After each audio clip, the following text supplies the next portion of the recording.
This is going to be an after action report for my group. I've neglected doing videos for about a week, but this one's going to be about the group in the Thicket, my Saturday night group. It's been 2 sessions since I did my last after action for Arden Vool. I'll do another. I'll do soon after this. I'll do my video for the Monday night group, or the Monday night solo. That's what it is. Basically, it's a Monday night one-on-one. At the beginning of the previous session, one of my players has had a problem in his family life, which is going to end up pulling him out of the game. Looked like at first that he wasn't even going to make it to this next session, but it looks like not only did we get him this past Saturday, but we're getting him 2 more Saturdays before he has to leave to go out of the country for a family issue, and don't know how long that'll be before he's back. Certainly, from what I can tell, not it's going to be at minimum months before he's back, and maybe he won't be back. I don't know exactly what all's going to happen for him, but it's too bad because he's a good player. He's frankly the one of the smarter players I've ever had in any game I've ever had. In this last session, kind of pushed it in that direction for me. So the last 2 sessions were spent with a lot of build up. My players have a tendency towards planning and getting the groundwork laid before they get things done, and that's because they've learned that I kind of punish if they don't plan a little bit before I get going, and which is good. This is what I want. I want pushback in my game. The kind of gameplay I want from them is intelligent gameplay. If I'm going to spend the time working on the campaign, I don't want them to be the ones who. I don't want to be the only one putting in any effort. It does slow down gameplay, though. However, they don't get as much done in a session as could be done.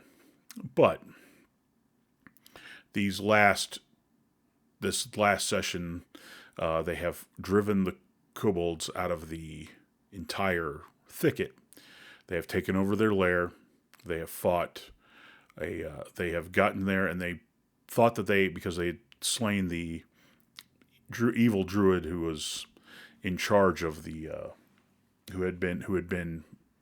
they thought was in charge.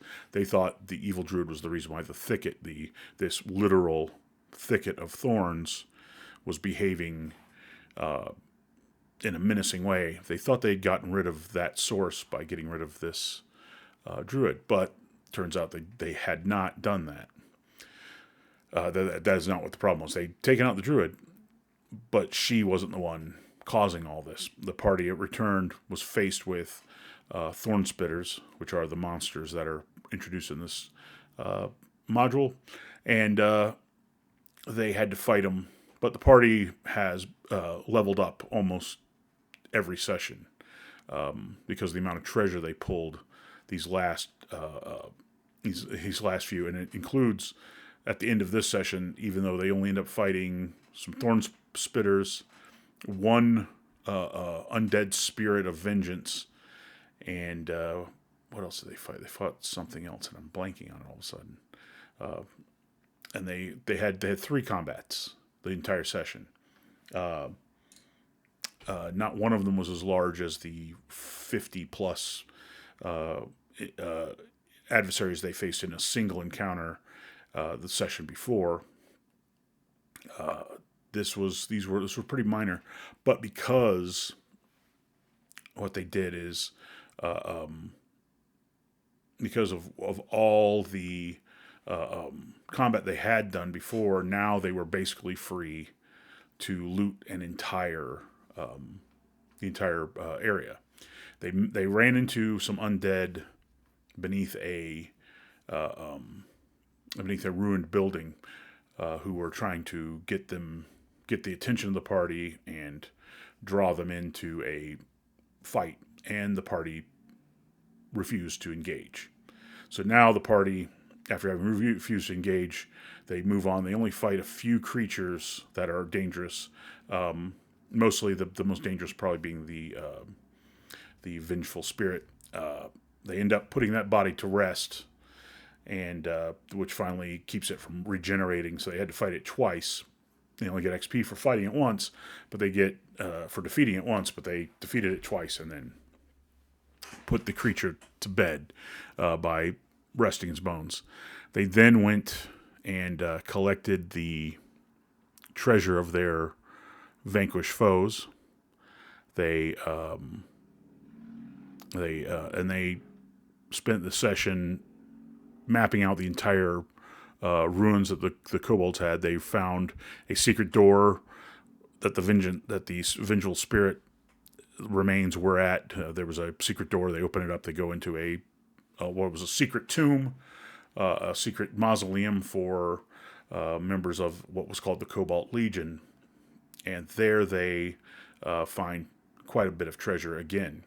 So now, with no time pressure on them, with no wandering monsters, with no random encounters, they basically take their time and loot as much as possible in the time given for the play, for them to play in. The session came to an end, basically because one of the players became too tired to continue. Like, one of the players became too tired to continue, and we decided to call it quits there. And they collected up all the loot they had found, including they also the thicket was eventually infiltrated by a group of by an adversarial group of adventurers whom they ended up negotiating with, and taking the party ended up taking their magic items when what they were there to do was take the party's loot.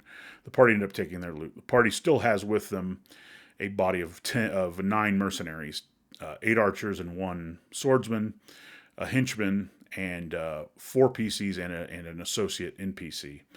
In other words, an NPC who is treated as if he was a player. He's a single class fighter who's with them for one quest, and yet he got stuck in all that. He thought that the thing that he was looking for was here in the thicket. Turns out it's not anymore, and now he's got to go find it. So now they've gotten the treasure. The party takes all this vast amount of treasure, including lots of magical treasure, which they sell everything but a few items. A potion of healing they keep, and two small charged items that allow you to have a true seeing spell going for 1 to 3 turns. 2 players kept those. Everything else was sold.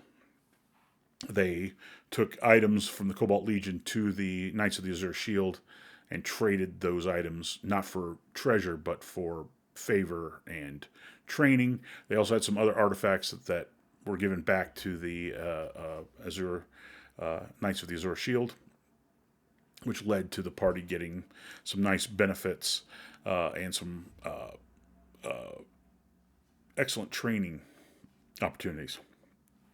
So the party trained and went back to the thicket because they had still not investigated the entire thicket, including the undead. Their intention now is to rebuild. There's a ruined fortress atop a hill that's in the middle of the thicket. They're going to rebuild that. There's also 2 submerged buildings they hadn't investigated, plus the undead of unknown provenance who are beneath the another ruined building. They went back in and started mapping out the roads through the thicket that the kobolds had built. Some of them are easily big enough for humans and human-sized creatures to move through. Some of them are even open to the sky, but most of them are almost cave-like with these thickets overgrown them, and some of them are quite small, meant only for kobolds to move through, barely able for human-sized creatures to go through. So they started mapping out all that on the next session. So after the session, they traded in all their stuff, sold a bunch of items.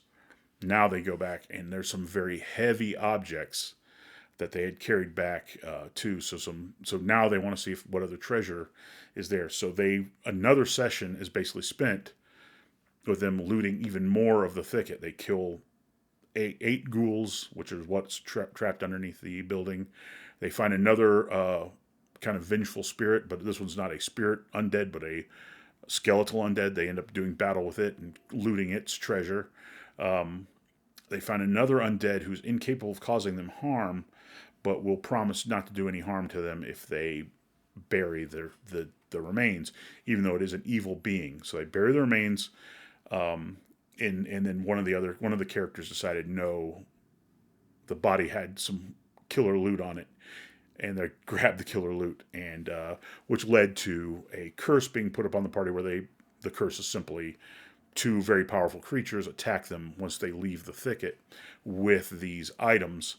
The party, one party member is brought to -7 hit points before the rest of the party manages to slay these two other creatures. And that is essentially it for 2 whole sessions, because they end up spending most of the time mapping mapping out what's there, what's not there. These handful of fights happen, and and they get a gigantic amount of loot.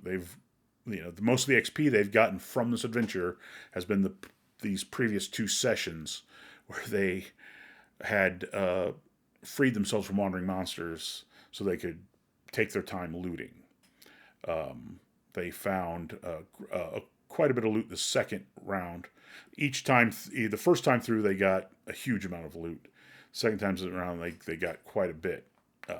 As it was, they then were able to pay off all their debts to their creditors, who they'd had to take out loans in order to continue training so they could level up and still pay off their training. And now they have cash left over. And now they have a connection with the Knights of the Azure Shield, who are going to send an architect engineer to go help them with plans to refurbish the fortress. And that's literally where we left off, was with them taking the severely wounded party member back to rest, while only one character this time leveled up. The fighter magic user character went up another level as a fighter, and now the party is actually quite a bit stronger. They now have this time they didn't have to sell every magic item they had. They got to keep they didn't get as many magic items, but they got to keep a few very useful ones, including a powerful magical spear, and a few other minor magic items. They also found some spell books and some books that had data and information in them. They've also made a deal with their magic user trainer, because there's 2 party members who are magic users, the elven magic user thief and the elven fighter magic user. They both have made deals with their trainer to give that trainer the tomb that they found beneath the tower, where that was unmolested by the kobolds, but was connected to the kobold warrens, we'll call it. So now they have they're going to, I think they're going to convert this place into their base. They're going to build a new tower. They're doing it with the consent of a person connected to the local, who's a source of local political, military, economic power. And they also have made a deal with a trainer to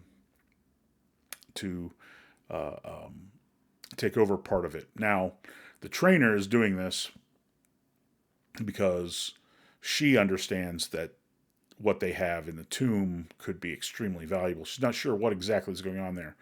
But when the party had described what they were doing, they were going to the trainer for identifying magic items, for example. And so she saw what they were bringing back to be identified and decided that she wanted to take a look at what was there. She found a significant amount of information, and she started doing research on it, and she decided, instead of taking a part of the treasure that the party had, she just wanted control over that tomb, because there was information in that tomb that the party had not delved into. The party's not going to be hiring. The party's not going to be hiring any sages to do research on it. They're not going to be doing the research themselves. It's possible they could do that, but they just aren't the player who would be most likely to do that sort of thing. He's the one who's going to be leaving.